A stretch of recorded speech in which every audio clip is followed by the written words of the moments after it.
pessoal, ainda não tem ninguém aqui comigo. Tô ao vivo. Hoje é a minha estreia aqui na live. Tô esperando aqui o nosso convidado, que é o Dr. Caio Mirabelli.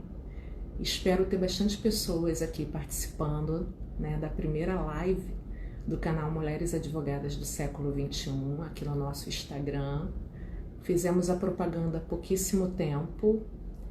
Estava super ansiosa para retornar, porque infelizmente não está dando para fazer as gravações, né? Esse período difícil, um período complicado de pandemia, onde a gente tem que ter todos os cuidados precisos e necessários, né, para evitar a disseminação dessa Covid-19, né? Esse momento difícil que a gente está passando. Então eu resolvi fazer a estreia hoje, estou aqui ansiosa. Espero que tenha bastante convidados e que as pessoas venham participar. O tema vai ser bem legal e espero que todo mundo goste. Estou esperando aqui meu colega, meu convidado, Dr. Caio Mirabelli, advogado, jornalista. Ele já está aqui. Estou acenando para ele.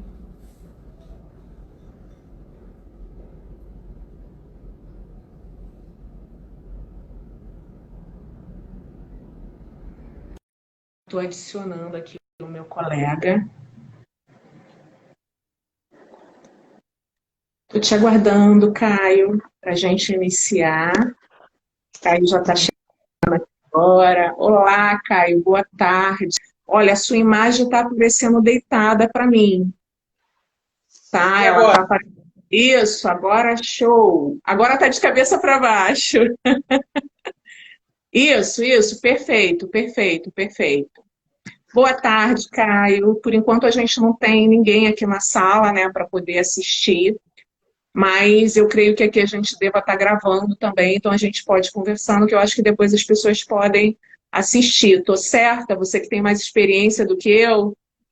Já estamos ao vivo, já podemos começar. Beleza.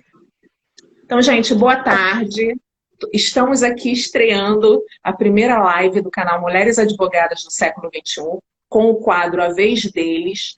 Para participar desse quadro, eu convidei um colega advogado e jornalista, escritor também, Caio Mirabelli. Ele é autor desse livro que eu estou mostrando aqui para vocês, que é o Neotrabalhismo Brasileiro. É um livro didático que fala sobre economia e política e para qualquer leitor. É muito didático, é simples de entendimento e traz muitas informações precisas e necessárias para qualquer cidadão. Então, vale super a pena a aquisição desse livro. Vou mostrar aqui mais uma vez. É maravilhoso esse livro, então vale a pena vocês comprarem. É uma leitura maravilhosa. E vou deixar o nosso convidado, o nosso primeiro convidado nessa live, se apresentar um pouquinho, que de repente faltou alguma informação importante. Fala aí, Caio, seja bem-vindo. Obrigado, doutora Amanda Mota. Obrigado pelo convite. Eu quero, antes de tudo, esclarecer que eu estou de óculos porque eu peguei uma infecção no olho, eu estou com o olho meio feio, por isso que eu estou usando óculos. Bom, meu nome é Caio Mirabelli, sou advogado, sou jornalista, sou escritor, atuo na área criminal, trabalho, mas a minha especialização em prática é na criminal. Eu escrevo livros de dois assuntos, eu já escrevi 2 livros de metafísica e conscienciologia, e um foi esse que a doutora Amanda Mota apresentou, que eu falo sobre política e economia, o trabalhismo brasileiro. Doutora Amanda, Vou falar agora, a gente já tem uma aqui assistindo, que é a Cristiane Dutra. Seja bem-vinda, Cristiane. Se você tiver qualquer pergunta a fazer, fique à vontade. A gente vai falar hoje sobre eleições municipais na atual conjuntura da política brasileira.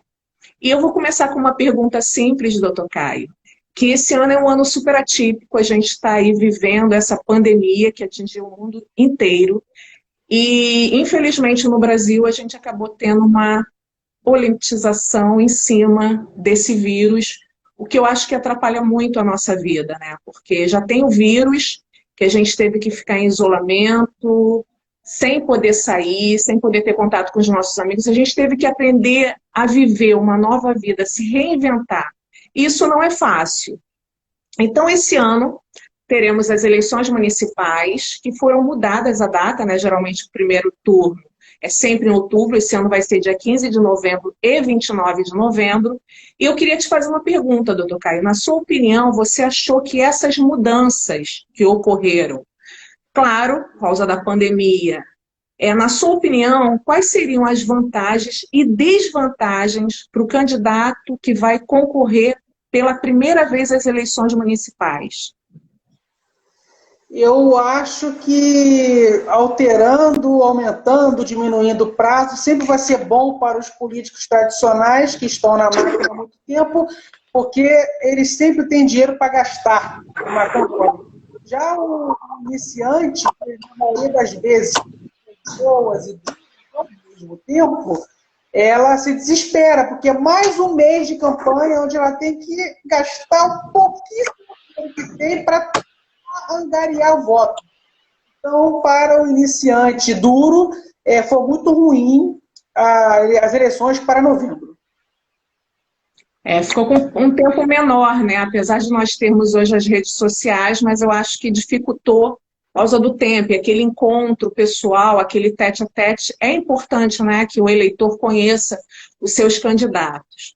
Bem, o ano de eleição, eu sempre percebo que o eleitor ele não dá muita credibilidade aos vereadores. E eu gostaria que o doutor Caio explicasse um pouquinho para a gente, com o seu conhecimento em economia e em política também, conhecendo um pouquinho o nosso sistema eleitoral, qual é a importância do vereador? O vereador ele tem duas funções sensacionais. A primeira é fiscalizar o prefeito,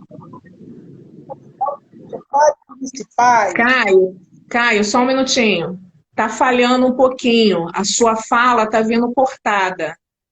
E agora? Melhorou. O vereador tem duas funções fantásticas. A primeira, fiscalizar o prefeito e seus secretários municipais. Ou seja, fiscalizar se o prefeito está gastando o orçamento do município de forma correta e legal, e também fiscalizar se o prefeito e os secretários estão praticando atos de improbidade ou não. E a segunda função do vereador é propor leis que beneficiem o município, sua cidade. O vereador não é para botar poste de luz, asfalto na rua, distribuição de cesta básica no Natal. O vereador é para fiscalizar e propor leis.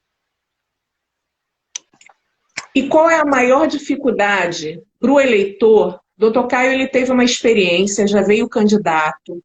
Então, eu convidei bastante pessoas que estão vindo pela primeira vez candidata. Então, é sempre muito complicado para aquela pessoa que resolve se candidatar e é a primeira vez. Então, no seu olhar como eleitor, quando você vai analisar um candidato, qual é o principal fator que você espera desse candidato? Eu acho que é uma forma da gente ajudar também um pouco o eleitor, eu elaborando essa pergunta. Eu não vejo a pessoa bonita, feia, gorda, magra, humano ou alienígena. Eu vejo essa pessoa, o que ela tem de potencialidade. Ela é uma grande engenheira, uma grande médica, ela é brilhante na profissão dela, ela tem profissão fixa, ela é brilhante nessa profissão. Como é que é a conduta dela na rua e no bairro dela? O que ela fez de bom para a sociedade esses anos todos que não esteve fora da política, que não se envolveu com o processo eleitoral? Qual o passado dela, o histórico dela? Cumpre pena? Responde processo? Foi absolvida? Foi condenada? O que ela produz de frutos para o Brasil? É isso que eu vejo. Primordialmente, quem é a pessoa? A conduta dela e na sociedade. Então, você acha que é de suma importância todos os eleitores fazerem uma pesquisa da vida pregressa do candidato, para ver se realmente essa é a melhor opção, se aquele candidato realmente passa alguma credibilidade, ou se aquele candidato também sabe qual é a função, né, daquele cargo que ele está concorrendo, porque eu acho que uma das dificuldades também que a gente tem aqui no Brasil, muitos candidatos às vezes não têm muito conhecimento daquele cargo qual ele está concorrendo. Você acha que essa minha fala é uma fala equivocada, ou você também, como cidadão, tem essa percepção? Eu não vou citar o nome do santo, mas eu vou citar o milagre. Eu uso o binômio excelência profissional e o que fez de bom para o Brasil fora da política. Nós temos um indivíduo que foi um dos melhores jogadores de futebol do mundo. Então, ele passa no primeiro requisito. Mas no segundo requisito, o que ele fez de bom para o Brasil, ele é reprovado. Porque o que ele fez de bom para o Brasil? Ele recebeu multas de trânsito, foi preso por notícia, ele espanca a rua. Eu não vou citar nomes aqui, mas eu acho que no perfil já não é difícil perceber de quem que eu estou falando. Então, como ele passou no primeiro requisito e reprovou no segundo, eu já não voto nessa pessoa. Então, tem que esse profissional e o que ela fez de bom para o Brasil. Então, outros exemplos aqui de pessoas que passaram nos requisitos. Está falhando, Caio. Está falhando, não estou conseguindo te ouvir. Vou agora falar pessoas requisitos. Vou dar um exemplo. Duas pessoas excelentes para quem quiser votar. Eu posso citar nomes aqui, doutora Amanda? Ou só o exemplo? À vontade. Eu conheço a Vanessa Santos, que logo fará uma live com a doutora, se eu não me engano, que é uma excelente enfermeira, vai disputar a vereança aqui no Rio de Janeiro. É uma excelente enfermeira e ela faz trabalhos comunitários em várias comunidades. Então, voluntária, não há interesse financeiro. E ela ajuda muitas pessoas com seus serviços comunitários. Olha o que ela faz de bom para o Brasil. E eu conheço também o doutor Washington Machado, que é presidente do Sindicato de Jornalistas. Então, botou uma porção de gato que ele achou na rua. Duas pessoas sensacionais. Sensacionais que quem não conhece, não tiver vereador, pode optar por votar. Maravilha. A gente está aqui com a Gleice, com a Luciana Salamene também. Seja bem-vinda. Se quiserem fazer alguma pergunta, o tema é sobre eleições municipais na atual conjuntura política brasileira, então fique à vontade. Caio, nas últimas eleições, a gente tem visto algumas mudanças no comportamento do eleitor. Na sua opinião, o que tem influenciado essas mudanças nos eleitores? Eu percebo que surgiu dois tipos de eleitores. Eu não deveria, porque chega a ser triste, mas surgiram. Mas, ao mesmo tempo, é engraçado. Você tem o fanático dentro de um grupo político, dentro de outro grupo político, que luta pelo seu candidato até o fim, independente se é corrupto ou não, idolatra aquele candidato, aquele político, e virou religião, virou seita. E você tem um outro grupo de eleitores que são pessoas que não fanatizam nada, nem ninguém, e estão cansados de muita corrupção. São que apertam as assembleias, as câmaras e o Ministério Público para investigar e processar políticos corruptos.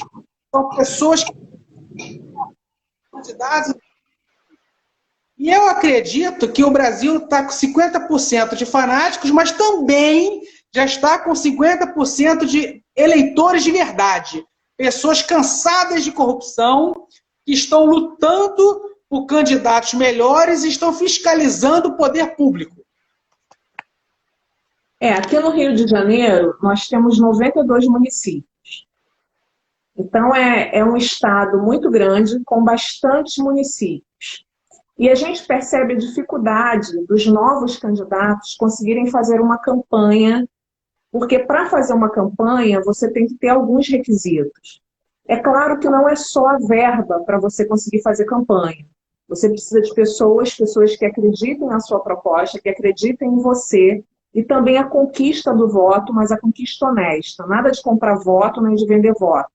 Porque quando você compra o voto, eu acho que você caracteriza uma característica negativa, que é a descredibilidade do tipo de político que você é. E quando você vende o seu voto também, você possibilita que durante 4 anos aquela pessoa vá em busca de rever aqueles favores, digamos assim, que fez ao comprar o voto. Então, não compre voto. E dentro disso, Caio, como estudioso em economia e também como estudioso na política, na sua opinião, o que podemos esperar desse pleito eleitoral no ano de pandemia?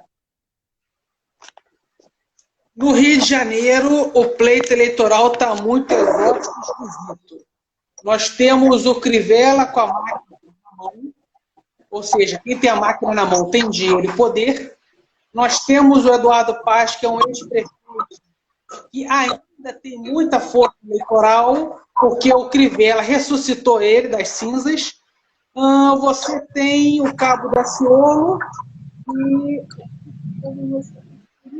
não por ele ser um intelectual, ele está longe de ser um intelectual, mas ele é visto como político porque se o sistema pega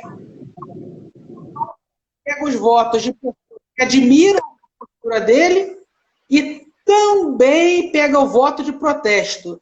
Então, são os 3 nomes aí que estão muito fortes para a prefeitura, e você tem o 4º nome que corre por trás, que é da Brasil, filha do Roberto Jefferson, que está tentando um apoio político com o presidente da República, Jair Bolsonaro.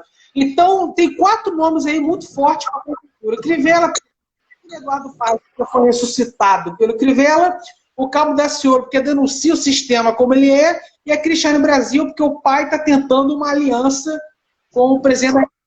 Então, o jogo está muito esquisito e não tem como se perder nada. Nós ficamos, na verdade, aqui no Rio, eu acho que nós ficamos sem opção, né? O que acontece, que eu tenho ouvido de muitos eleitores, muitos estão falando que vão votar em branco ou nulo, e outros estão dizendo que preferem pagar a multa, mas que não irão votar. Eu acho que essa é uma realidade muito triste, mas uma realidade pela falta de opção. A gente não consegue renovar, principalmente nos cargos majoritários. Nos cargos proporcionais, que são dos vereadores, a gente ainda consegue buscar um vereador que esteja vindo pela primeira vez. Eu sou super contra a reeleição, eu sempre busco um novo candidato, sempre procurando entender um pouco das propostas que eles estão oferecendo para a gente. Mas eu acho que aqui no Rio a gente fica totalmente perdido, né? O Rio já vem sendo abandonado há algum tempo e as opções realmente são precárias. Faz com que o eleitor fique em dúvida. E muitas vezes acaba prevalecendo uma reeleição. O que é triste também, né? Porque quando a gente vê o administrador, a gente não consegue enxergar uma boa administração. E isso nos deixa com insegurança. E a insegurança é muito ruim, né? Você vê com essa pandemia, teve os decretos, o que facilitou o gestor fazer as compras sem licitação, e o que aconteceu, né, em diversos estados, em diversos municípios. Então, todas essas denúncias faz com que o eleitor não queira votar, não queira participar. E aí, Caio, eu gostaria que você mandasse uma mensagem para esses eleitores, tentando transmitir para eles a importância do voto, né? O poder que nós temos é o poder do voto. Mas por que o povo não tem esse conhecimento, ou quando tem, não acredita nesse poder do voto?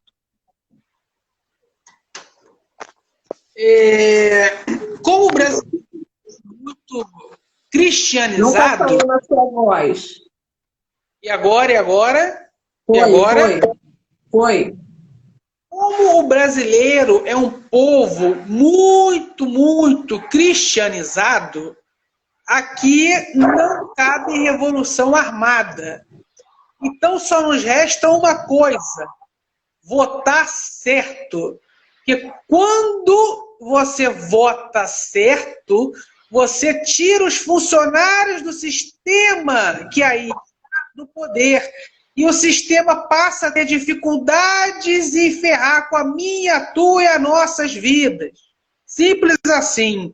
Então, o que é votar certo? É não votar em quem é bancado por empreiteiro, e quem é bancado por banqueiro, e quem é bancado pelo poder paralelo.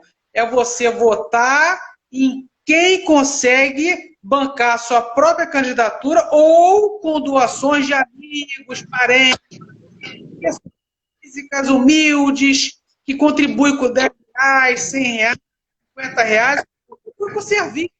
Vai distribuir um panfleto para você de graça. Mas como identificar pessoas não comprometidas com o sistema?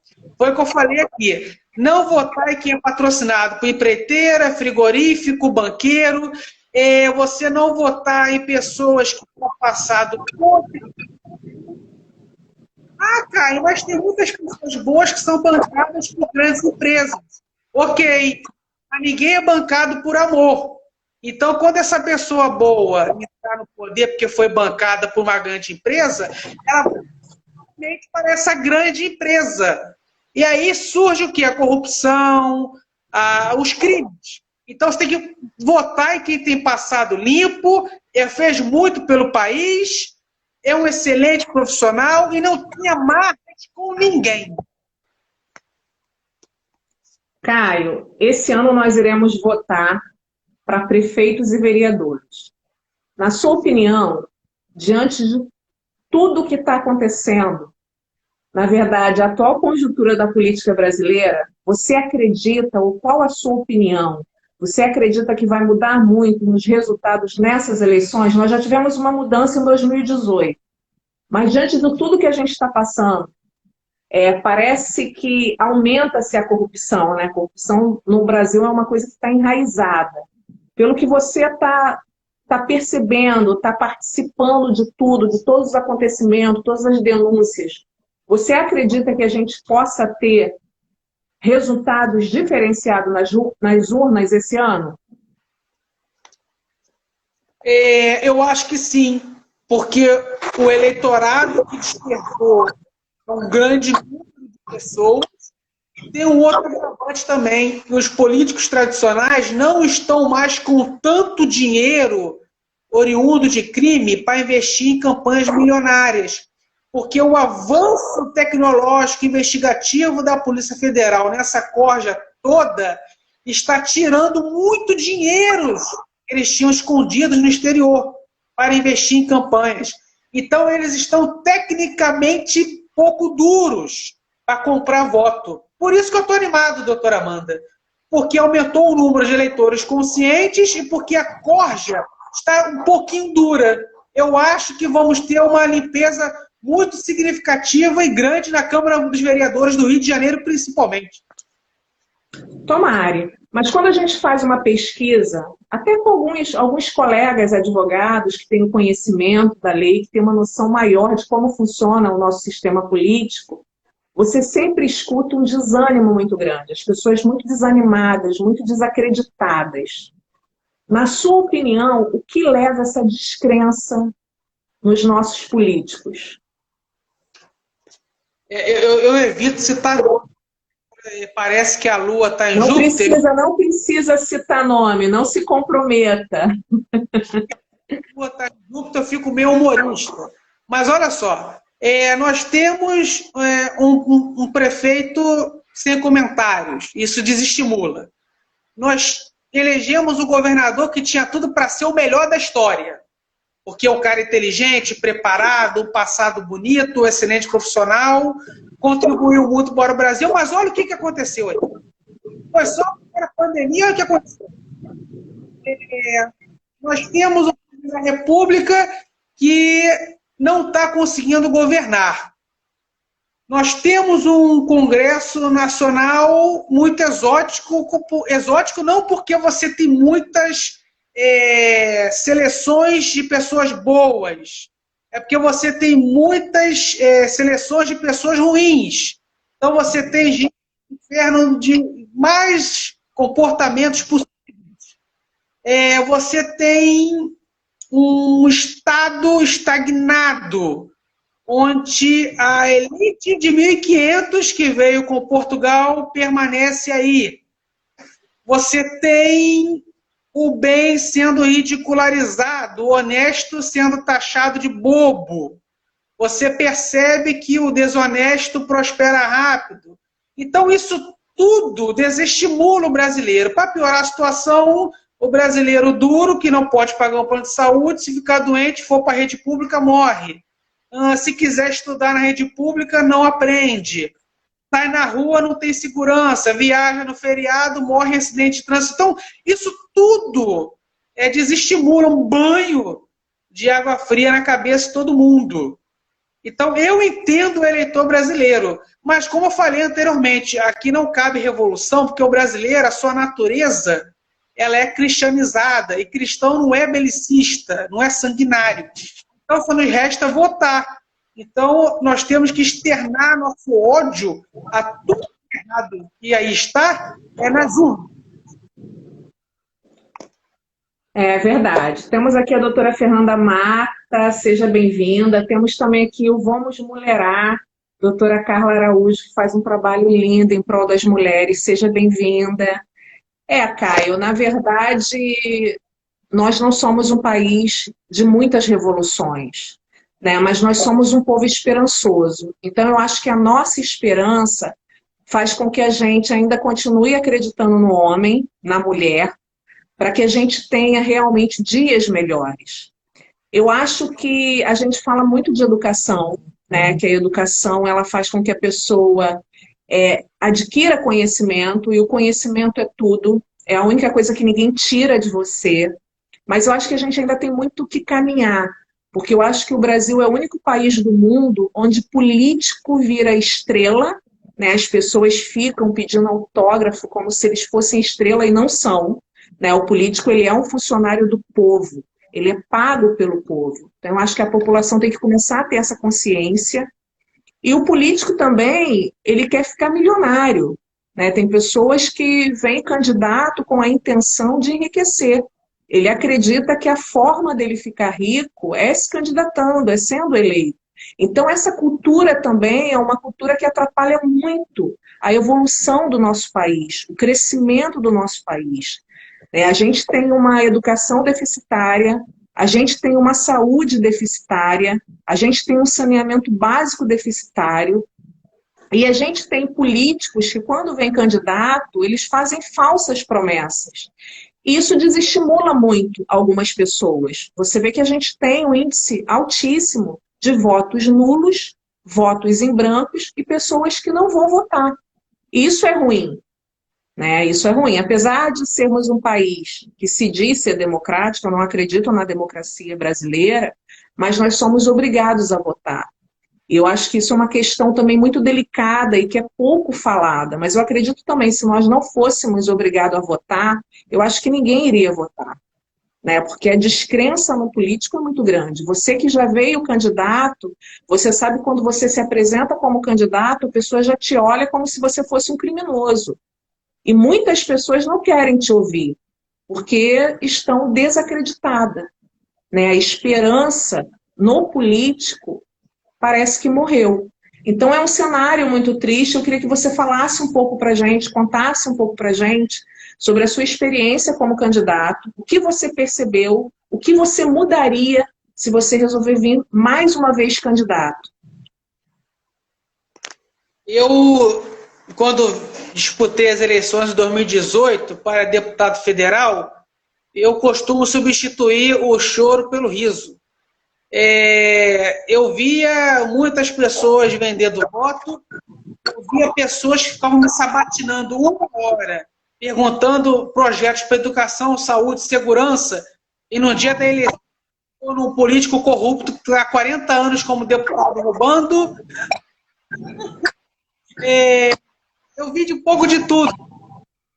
Pessoas olhando nos meus olhos, afirmando que iam votar em mim por causa de X, Y. Eu votava em outro corrupto. Então, assim, porque o político é corrupto, mas o povo também é. Porque muitos vendem voto caro, outros vendem voto barato, uns vendem por cimento, de outros. Eu soube de caso que se vendeu-se voto por preservativo, outros venderam voto por R$10,50. Então você vê de tudo. Só vê bizarrice. Só vê bizarrice. E esse mesmo povo que vende voto e elege corrupto está vendo Covid-19. E os que estão sobrevivendo parece que continuam alienados, porque estão produzindo que vão votar nos mesmos corruptos responsáveis indiretamente por mortes com Covid-19 pública. Então, a gente tem muita fibra emocional, tem que ser muito evoluído espiritualmente, tem que meditar muito com Buda para conviver com o brasileiro. Verdade, mas você também não acha que tem alguns eleitores, principalmente em favelas, que quando eles fazem esses pedidos, não é porque, de repente, no entendimento deles, é que, sabendo que aqueles políticos só estão ali no período eleitoral, não seria uma oportunidade de conseguir realizar um desejo, e aí eles começam a fazer alguns pedidos, sabendo que vai se passar os 3 anos e pouquinho, os políticos só irão voltar naquele local, novo período eleitoral. Você não acha que também, de repente, tem um pensamento assim, a ausência do político nessas áreas, de levar realmente benfeitor? Por exemplo, o vereador. Eu não vejo o vereador visitando as escolas municipais. Eu não vejo os vereadores visitando os hospitais municipais. Eu não vejo os vereadores indo nos bairros conversar com os moradores para saber de fato quais são as necessidades daquele bairro. Eu vejo muitas vezes os vereadores dentro dos gabinetes, ou então palestrando, né? Porque virou vereador, começa a ser convidado para participar de seminários, conferências, e eles não vão de fato aonde necessita ir, né? Até para ver se aquela merenda que foi destinada chegou àquele colégio, se aqueles medicamentos chegaram naqueles hospitais. Eu não vejo o vereador exercendo essa função, fiscalizando de fato. Eu não consigo ver isso, porque às vezes para você saber se realmente aquela verba que foi aprovada pelos vereadores, se elas chegaram ao seu destino, muitas vezes só através do documento, mas às vezes se fosse a campo, eu acho que a gente teria vereadores muito mais participativos e a população também conhecendo um pouco mais da função do vereador. Você acha que eu estou equivocada com esse pensamento, Caio? Qual seria a sua opinião sobre isso? Duas pontuações. Nas comunidades carentes, nas favelas, você tem vários tipos de eleitores. Você tem eleitores ideológicos, que identificam o candidato bom, e você tem os corruptos, sim. E para você conviver com eleitores corruptos e ser comunidade, tem que ter talento. Como eu não sou corrupto, eu jamais irei adquirir este talento. Eles vão em 10 churrascos de 10 candidatos e votam no 11º que deu a feijoada. Então, assim, é muito complicado saber jogar com esse público. Quando eu disputei as eleições, voto de 18 pessoas de comunidades carentes, porque gostaram da minha plataforma de campanha, das minhas propostas e perceberam que eu era ético igual a eles. Mas os outros 120 ali do redor, que apertaram a mão, abraçaram, me beijaram, nenhum votou. Votaram em outros corruptos. Você tem também liberdade do vereador e do deputado, do poder legislativo, afastado da sociedade, porque o próprio eleitor não cobra. Ninguém cobra esses caras. Então, ninguém cobra esses caras por... ou é preguiça de se envolver com política, ou verdade, porque nós temos água, luz, nós temos netos para criar, família para cuidar, e ou a gente corre atrás do nosso pão de cada dia, ou a gente fiscaliza esses caras. Agora, o que me magoa muito, tem como sobreviver sem se unirem num grupo para fiscalizar os vereadores e deputados, eles não fazem. Dá dor de cabeça para esse público, eles iam trabalhar melhor. Então tem que ter sim uma participação mais efetiva da população. Não basta votar, tem que participar aos 4 anos. Caio, sendo que fiscalizar também não é muito fácil, né? Você vê que quando tem uma sessão que o povo vai, que o povo está assistindo e tem alguma manifestação, automaticamente é acionada a polícia, que às vezes expulsa o povo da sua casa. Então a gente tem algumas tradições também que para algum pai de família e mãe de família fica um tanto temeroso. Né? Eles ficam preocupados com a violência que alguns políticos têm. Políticos que são altamente violentos. Tem políticos que depois que são eleitos, o cara acha que ele virou dono, né, da Câmara dos Vereadores. Ele se sente, né? A vaidade sobe a cabeça e ele acha que não precisa mais de voto, que agora ele já está ali sendo patrocinado por XYZ, que ele é o todo-poderoso, e ele acha que ele não tem que dar satisfação ao povo. Ele não sabe também que ele é empregado do povo, que ele é um funcionário que é pago pelo povo. Eu acho que isso também é importante a gente começar a divulgar essas informações, para que cada cidadão tenha consciência de que ele é o patrão do vereador, que ele é o patrão do prefeito, aliás, que ele é o patrão do funcionário público, em todas as esferas. E que ele tem que cobrar, e que é um direito dele. Você vê que o serviço público no Brasil é muito precário. Nós somos advogados. Quantas vezes a gente vai numa vara para olhar um processo e o serventuário te atende com a maior má vontade, não quer nem te atender. Ele pergunta por que você está ali, ele olha para você como se você fosse, né, faz aquelas caras, aquela fisionomia toda, dizendo, pô, que saco, o que veio fazer aqui? Se é processo eletrônico, o processo eletrônico fica parado um tempão. Então, assim, isso também tem na Câmara dos Vereadores. Depois que o cara é eleito, muitas vezes uma pessoa do povo não consegue ter acesso. Ou então tem aquela agenda enorme que o cara não consegue dar conta. E como fiscalizar? Né? É essa a questão. Né? De repente, eu acho que a gente poderia elaborar alguma coisa para ensinar o povo de como fiscalizar, mas pode ver através da internet. Será que eles recebem os e-mails que são enviados? Será que realmente eles vão dar atenção a isso? Então, assim, é muito complicado. Eu acho que a gente tem que ainda ter muitas mudanças, e eu acho que as mudanças são feitas através de conhecimento, através de informações e através de debate. O Carlos Freire, ele está dizendo que concorda plenamente. Eu não sei se foi com a minha fala ou com a fala do Caio. Teve aqui a Adriane também, que falou sobre sábias reflexões. Que legal que vocês estão participando, é super importante. Se quiser fazer alguma pergunta para o Caio ou para mim, fique à vontade. Eu acho que esse é o momento de aprendizado. Caio, ano de eleição, um ano de uma pandemia. Eu, pelo menos, desde que existo nesse mundo, nunca passei por nada assim.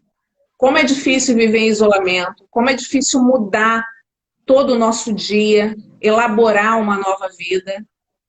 E, diante disso tudo que a gente tem passado, que tipo de mensagem você gostaria de passar para os eleitores? O que, de repente, qual é aquela mensagem que você acha que é uma mensagem que pode fazer com que as pessoas parem para pensar?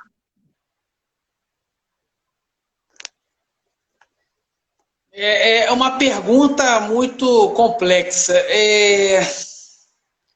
Eu acho que vivemos um ano que a ousadia é o verbo.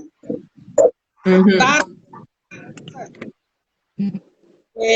Nós conhecemos os 8 anos do Eduardo Paes, nós estamos sofrendo 4 anos do Crivella. Eu acho que, por ser o ano da ousadia, o eleitor deveria olhar com mais carinho para 2 nomes que nunca foram do Poder Executivo, que é o Cabo Daciolo e o Bandeira de Melo. O Cabo Daciolo, já falei aqui, foi 4 anos deputado federal, não teve um crime nas costas, está limpinho. E denuncia o sistema como o sistema é algo revolucionário na política. E o Bandeira de Melo foi o melhor presidente da história do Flamengo. Ele fez o Flamengo quitar e literalmente produzir dinheiro de forma lícita, correta, legal, criou uma estrutura de treinamento a nível europeu, e o Flamengo hoje em dia ganha tudo e tem dinheiro para contratar os melhores jogadores do planeta, sobra dinheiro pela brilhante gestão dele. O Flamengo sempre teve escândalos de corrupção desde o seu mais de 100 anos. E o cara, em 3 anos, apenas 3 anos, fez ser uma fábrica de dinheiro e de vitórias. Então, assim, gestão administrativa de excelência Bandeira de Melo, que a prefeitura precisa. Não temos gestores lá. E um cara ético e até exótico, tem sensibilidade social, que é o Cabo Daciolo. Então, a Bandeira de Melo, gestão eficiente, Cabo Daciolo, ética e sensibilidade social.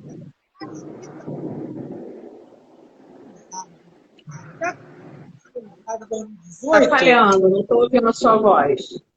Já que o povo tentou ser ousado em 2018, não repetir a ousadia em 2020.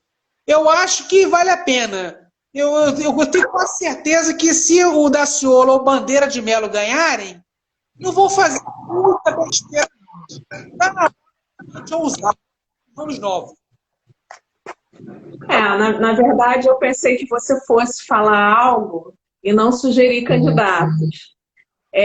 Eu não concordo muito com essas colocações, porque nem sempre quem administra um clube de futebol consegue fazer uma boa administração sendo político, né? Porque ser político não é para qualquer um e não é uma questão fácil. Conquistar voto também não.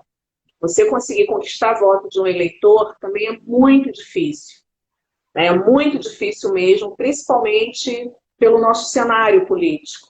Né? A gente não tem bons exemplos de políticos. Né? Infelizmente, às vezes você mesmo citou o governador do Rio, o atual governador do Rio, você citou muito bem que, na sua opinião, ele tinha tudo para ser um bom governador e simplesmente se perdeu. E olha que ele foi um juiz federal. Então, às vezes a gente acredita, mas eu acho que são crenças que, na prática, não refletem a realidade. Né? Não reflete a realidade. E vamos agora, Caio. Toda vez eu faço uma brincadeirinha com todos os convidados. A gente já está na retinha final da nossa live. Eu vou fazer uma pergunta, vou falar uma palavra, o que vier à sua mente, você me responde, tá? É um bate-bola. Tem que ser rápido, não pode pensar muito. Advocacia. Loucura racional. Liderança. Necessidade. Democracia. Um sonho. Liberdade. Não existe. Caio, quero te agradecer mais uma vez. Muito, muito obrigada por ter aceito esse convite para a nossa primeira live. Eu resisti bastante, mas eu resolvi realmente, já que estou tendo a dificuldade de fazer as gravações, né, presenciais. Foi muito legal, te agradeço muito mesmo por ter aceito. Adorei esse nosso bate-papo, todas as informações que você passou para a gente. Eu acho que foram úteis demais.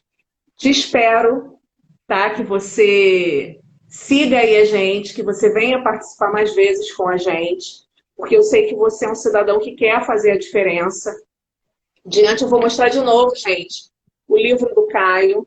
Esse livro aqui eu acabei de ler, é um livro simples, muito didático, que ele fala sobre economia e política. Então, qualquer leitor vai compreender essa literatura.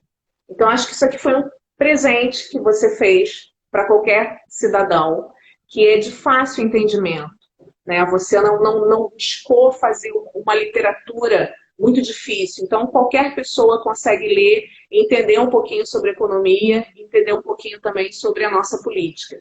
Porque eu acho que o que falta na gente é conhecimento do nosso sistema, como funciona o nosso sistema político.